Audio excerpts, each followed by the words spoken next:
Okay, so now we're going to dive into the actual type of ads that you can create, or I guess I should say the campaign subtypes, right? And this is going to be, it's going to reflect and going to allow or either allow or kind of exclude certain types of ads that you can do, right? So as I've seen when we were kind of going through the different goals and sales up here, right? You can see down here what the different campaigns subtypes are, right? For sales, leads, and website traffic, it's all conversions, right? So these are all going to be conversion driven. The goal is at the end of the day to get that lead, get that sale, get that particular data point that is the conversion, right? Get them to that certain page that's the conversion point, whatever. Product and brand consideration. We have a little bit more. The first one is this influence consideration, right? Influence consideration of your products or brand with skippable in-stream or video ads. So within this type of campaign, you're going to have two different options. You're going to have the in-stream ads and the video ads. And we're going to cover that in the next lesson here of what those ads look like and what types they are. But ideally, this is going to be more of a top of funnel solution for just getting them to take consideration of your product, right? This isn't them taking any action. It's not subscribing to anything. It's not purchasing anything. It's more just about, hey, interact with our product and get familiar with it, right? Start considering us in your buying purchase cycle as a particular option to solve your pain point, right? That's what these influence consideration ads are going to be more about. Now, some of these ads, as you know, are not even going to be available within, sales, leads, and website traffic, right? Sales, leads, and website traffic, that's going to be your in-stream ads and your in-display ads. That's bar none what they do, right? You're not going to get some of these fancier ads in here. Now, depending on what your strategy is, if your entire strategy is content creation, it's a totally different story, right? Then you want to definitely look into these brand awareness and reach where you're going to get these non-skippable in-stream ads, the outstream ads, the ad sequence as well, right? If you're Logan Paul, right, and he has this video series, 45-minute video about how he can jump off his house onto his Ferrari and, it blow up or whatever, I don't know. He does some weird shit. But then, that's going to be really good for that ad sequence campaign, right? You're going to want to set them up where here's the introduction, here's the stunt, and here's the closing, right? And you set it up where they don't see the second or third video until they've been introduced to the entire sequence of it, okay? But the main thing that you're going to, see at the top of funnel is going to be more these, shopping ads and so on, right? That's, for us, their product consideration, e-com or lead gen. We were going to want them to either influence, kind of basically consider our product or shop for our product, right? And the shopping ads, what they look like is literally, that's your normal in-stream ad, but there's going to be, your feed is going to be present down below with 5 or 10 products. And you can segment those products out when you get into these. So I'll show you. It's kind of cool. So if we go into here, like that, like you can do product filters in here, right? Choose specific products to show, use custom filters, those kind of things. Like if you wanted to show, 5 or 10 of your products, you can do that. All right. The settings are pretty much the exact same though, as you go down through there, right? You've got your bid strategy, your networks, bid strategy, CPV. You have limited visibility on there, so you can't do search results, you can't do YouTube, the partners on display. So these ads are going to be in-stream ads is what they're going to show up with. But again, they're going to be, these ads, the shopping ads, are more for middle and bottom funnel type interactions or for remarketing attempts, right? Upsells, those kind of things where you get that product recall and you can tie in the video with the product as well. You have the capabilities. These are going to be auto-selected from the account level, which we covered, in the previous lesson. Excluded content, you can still do all that. But, as you see, the settings are the same thing as you go down in this. It's just these shopping campaigns give you the ability to interact your merchant feed in there as well and make adjustments so you can actually segment out that feed to show up on certain, your higher value, higher ticket items. So then we're actually, the brand awareness is the one that has the other additional options, right? So far we've covered influence consideration. That's going to be more about, hey, look at me, check out my product. We're the new greatest thing, right? The new shiny penny there on the corner. And then you have your shopping ads that are going to be more driven towards, sales, going to be more, they're going to line up your feed within that in-stream ads, right? Then we get into the product and brand consideration, or brand awareness and reach. I mean, these are going to give you the greatest kind of amount of potential ad formats. To say that that's the best though, again, these are all going to be CPM bidding, right? If we go into here, I have to do CPM. So I better have some really, really strong metrics that shows me I have great engagement rates. I don't really start these things off. I'm going to start off with a product or brand consideration or even website traffic campaign because I don't really quite know my click-through rate, right? If my click-through rate is shit on these brand awareness campaigns and all I'm doing is tagging that cookie to it, yeah, there is some value to it, but I've got to do a second point. Whereas if these where they're engaging, right, if my click-through rate is a 0.05, where on this it's a 0.01, right, that's a huge difference in my capabilities of actually engagement on the site, people seeing my product and forming that top of mind awareness. So I'm typically going to go with these product and brand considerations. These brand awareness and reach, I've used them some for like my crypto clients and just for actually blasting out.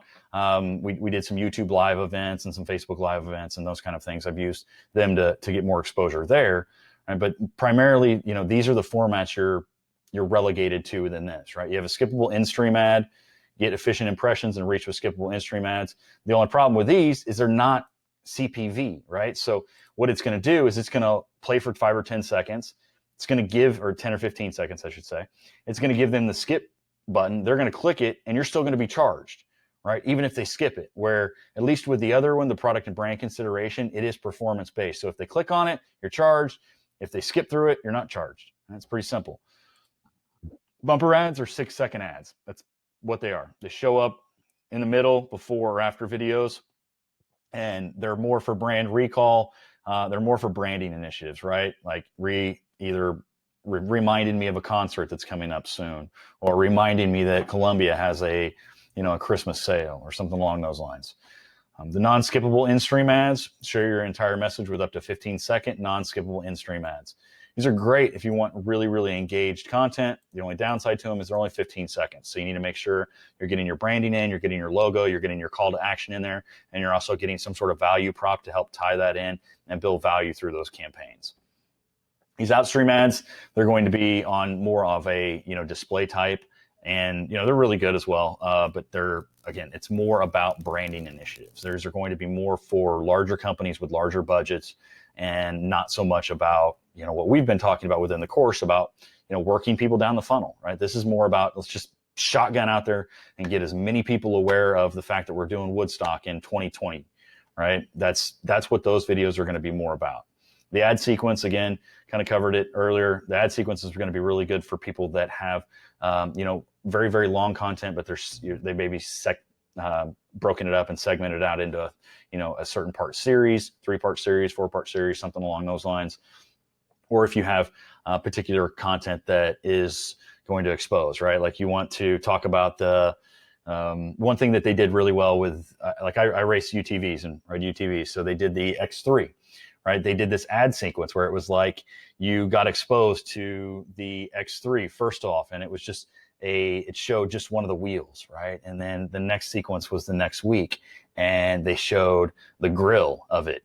And then the next week it was like, oh, now you see what the engine is, right? And the turbo. And then it was like a 6-week sequence, right? Where each video had to be watched before the next one was released, right? This actually does it for you in that format. The way Can-Am did it was they sent out emails like, on this date, we're going to release one video. On this date, we're going to release this video. On this date, we're going to release this video. This is going to be more of a sequence where it's already released, but it's going to force the user, in order to see the second or third video, they will have to have seen the first or second video, right, beforehand. So it moves them down that sequence. Now, again, the only downside to this is if you are using different types of videos. If you have 6 non-skippable in-stream videos, and it's just like bam, bam, bam, bam, bam, bam, cool. That's great. If you're using different types of videos through here, though, where you're using a in-stream non-skippable, and then you're going to an in-search, and then you're going to an in-stream skippable ad, right? Those different audiences may not align, and where you may drop them off in some sort of manner within that process, right? They may see the in-stream video because it's forced on them, but they may never go search for Can-Am X3 ever. So they're never going to see the in-display video, which means they're never going to complete that cycle in the sequence, and they're never going to see that third non-skippable in-stream video in that sequence because they haven't completed the steps.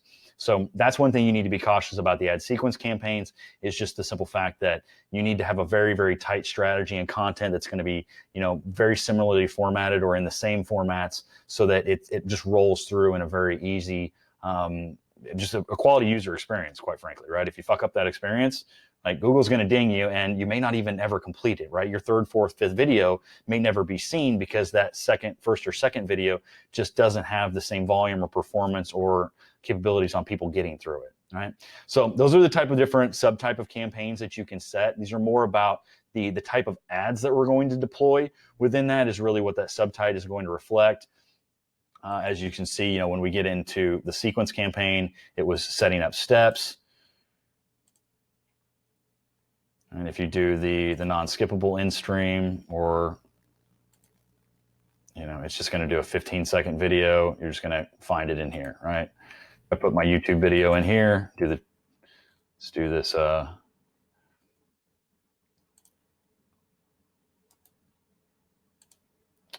get shareable link.